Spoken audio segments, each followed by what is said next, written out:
कोकणातील प्रत्येक अपडेट जाणून घेण्यासाठी आजच माझे कोकणच्या सोशल मीडिया प्लॅटफॉर्मला लाईक, फॉलो आणि सबस्क्राइब करा।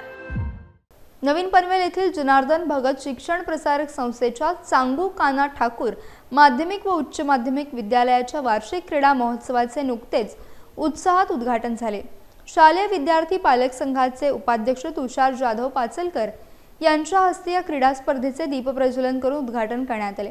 यावेळी प्रशालेचे मुख्याध्यापक कैलास सत्रे आणि उपमुख्याध्यापक कैलास म्हात्रे प्रमुख उपस्थित होते। या उद्घाटन सोहळ्याला इंग्लिश मीडियमचे मुख्याध्यापक चव्हाण सर, ज्युनियर कॉलेजचे प्रिन्सिपल मोरे, विद्यार्थी पालक संघाच्या सचिव स्नेहा जोशी, सर्व क्रीडा शिक्षक आणि मोठ्या संख्येने विद्यार्थी उपस्थित होते।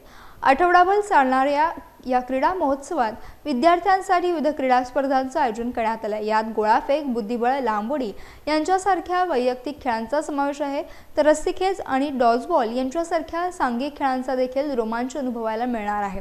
या क्रीडा महोत्सवामुळे विद्यार्थ्यांना त्यांच्या सुप्त गुणांना वाव मिळेल आणि शारीरिक तंदुरुस्तीचं महत्त्व देखील अधोरेखित होईल, असं मत यावेळी मान्यवरांनी व्यक्त केलं आहे। जनार्दन भगत शिक्षण प्रसारक संस्थेच्या आमच्या चांगू काना ठाकूर माध्यमिक व उच्च माध्यमिक विद्यालयामध्ये या वर्षाच्या क्रीडा स्पर्धाचं या ठिकाणी आयोजन करण्यात आलं आहे। शाळा आणि संस्थेच्या परंपरेप्रमाणे अनेक आपले गोष्टी ठरल्या आहेत। त्यापैकी हा क्रीडा महोत्सव, वार्षिक क्रीडा महोत्सव, सहल, स्नेहसंमेलन ह्या गोष्टी नियमित होत असतात। त्यापैकी हा जो क्रीडा महोत्सव आहे मुलांना आवडणारा, नेहमीचा त्यांचा जिव्हाळ्याचा प्रश्न असतो। अनेक त्यांच्या स्पर्धात्मक गोष्टीमध्ये तिथे शिकत आहेत।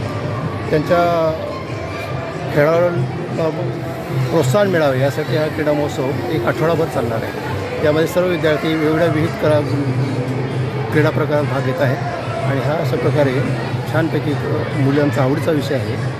असा हा आठवडाभर चालणारा क्रीडा महोत्सव आहे।